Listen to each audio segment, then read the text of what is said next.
What is up, guys? Today this video is going to be a little different. I recently started rewatching the entirety of the XFiles series on Hulu, just cuz.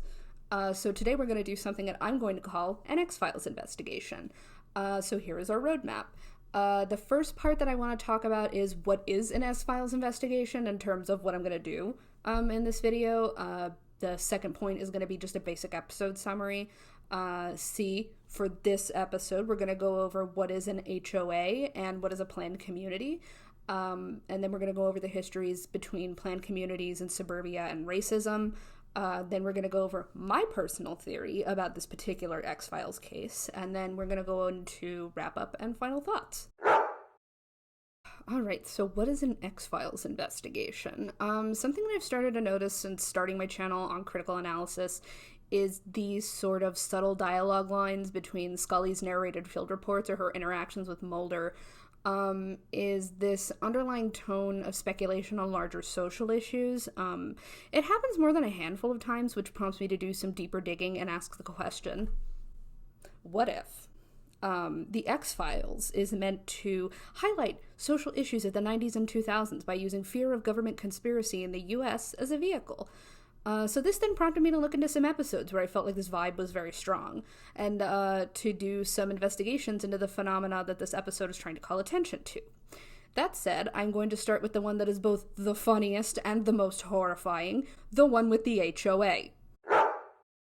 This episode, titled Arcadia, is episode 15 of season 6 and premiered March 7th, 1999. Daniel Arkin, the writer for this episode, is claimed to have been inspired to write it based on incidents in his life related to having moved to a planned community. More on that in a minute. This episode features a man named Mr. Gogolak as the head of the Homeowners Association, who enacts rules on the planned community through a booklet of rules called the CC&Rs.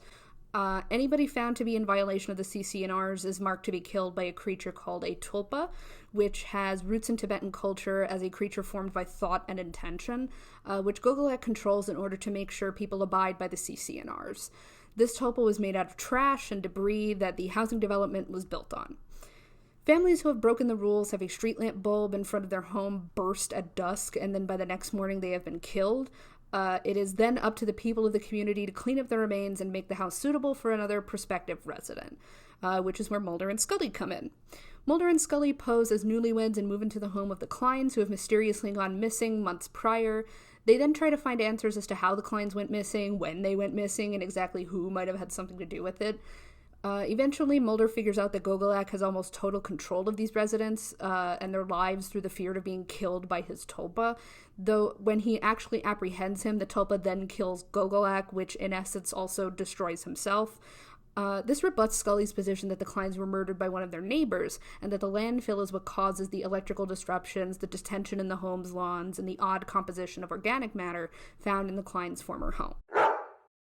So let's talk about HOAs and planned communities. An HOA is by definition a homeowners association, and a planned community is a housing development, city, or town that has been carefully laid out and planned in its creation. These communities typically exist in suburban areas or as suburban areas. More on that in a minute. In my experience, and in this episode, planned communities usually have one way in and one way out, which is controlled by an automated gate to which each resident has a special security code to open and close to allow for exit and entry. HOAs are usually implemented in planned communities to keep a certain level of conformity in place. Like, you would think an HOA is more community-oriented, where you as homeowners in a community come together to decide on things that are important, like safety, togetherness, and care. But no, they're more concerned with what color your mailbox is, and how if they have to look at a sage green mailbox instead of an ivory one, it will literally give them a heart attack and kill them. Here's what separates a planned community from a regular community. In a planned community, everything in that neighborhood, right down to the style of house, the layout of the neighborhood, where your mail goes, everything, is carefully planned to the T. Every house will look exactly the same, and that is absolutely purposeful. With that being said, let's talk about suburbia, planned communities, and racism. Even though communities like this exist all over the world, they have a very specific history in the US. Suburban communities arose from a phenomenon called white flight, in which white families in the middle class left cities beginning in the mid-1900s for fear that there were too many people of color moving into their neighborhoods. However, Amanda Seligman has posited that the phrase flight implies that people simply ran off from cities, when in reality they first took to violently and aggressively running families of color out of their neighborhoods by intimidating them, attacking them, and posing frivolous legal battles in court in order to create legal precedent in order to keep other people of color from entering after this initial movement. Leah Bustan also posits that this aggression also has to do with issues of class as well as race.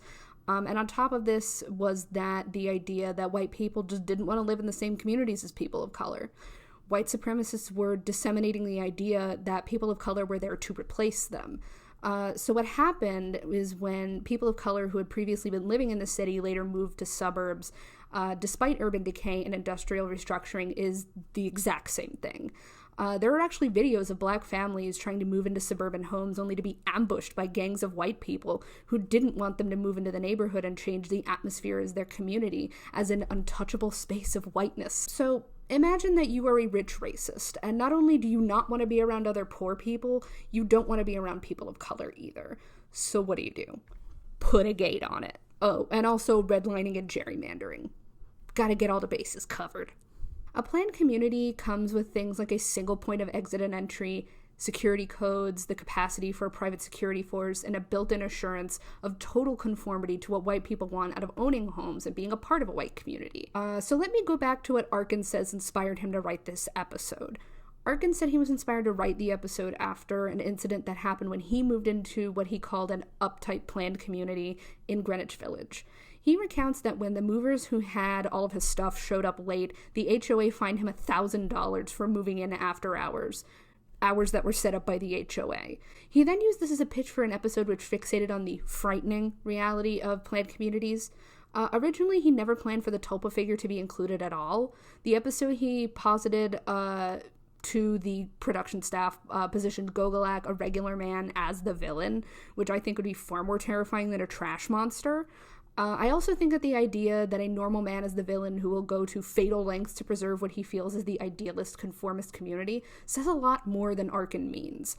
What I think Arkin's original idea for a villain speaks to is that at the heart of these systems that maintain spaces of untouched whiteness like suburban planned communities isn't just some unseen force that drives one action or another, but individual people who are setting out rules for other individual people and then threatening them with violence if they don't comply. In the community in this episode, there are no people of color. There are no gay couples, no disabled people, no butch women or feminine men, no single people or parents.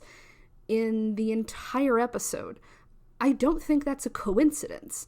Those would all be things that threaten the structures endemic to white identity, which are able-bodied, cisgender men and women in heterosexual monogamous relationships, all policing one another to participate in this overarching system that they feel rules and defines their lives.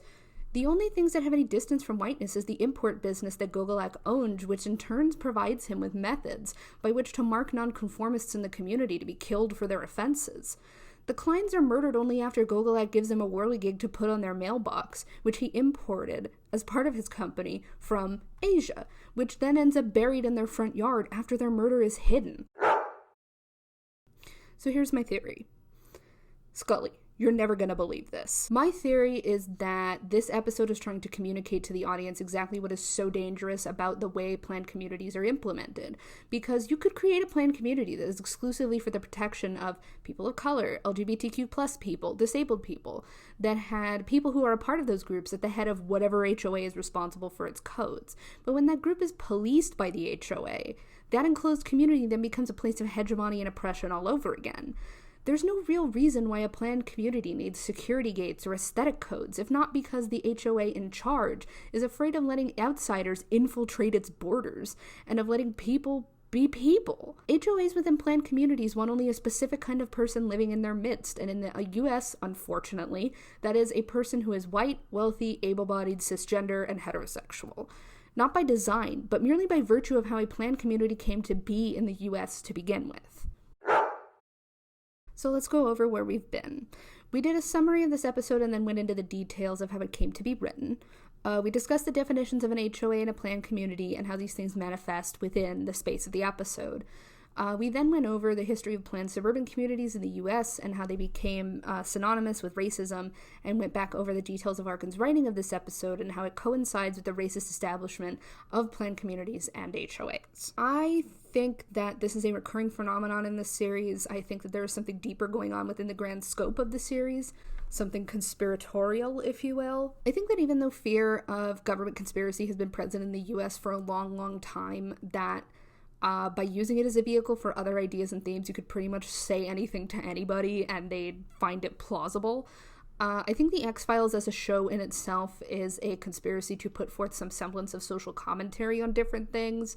I think that the idea of the government conspiring to collaborate with aliens is just a framing device for talking about how we as a public treat people we see as foreign, or how we approach the strange and unusual, and exactly what constitutes the strange and unusual. This is my design. Alright, so that's it for my X-Files investigation.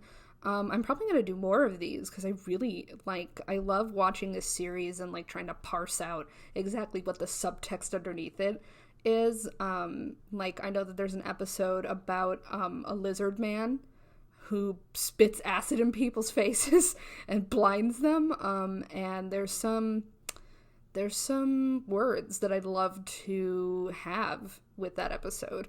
But yeah, that's it for this one. Let me know what you think in the comments. See ya.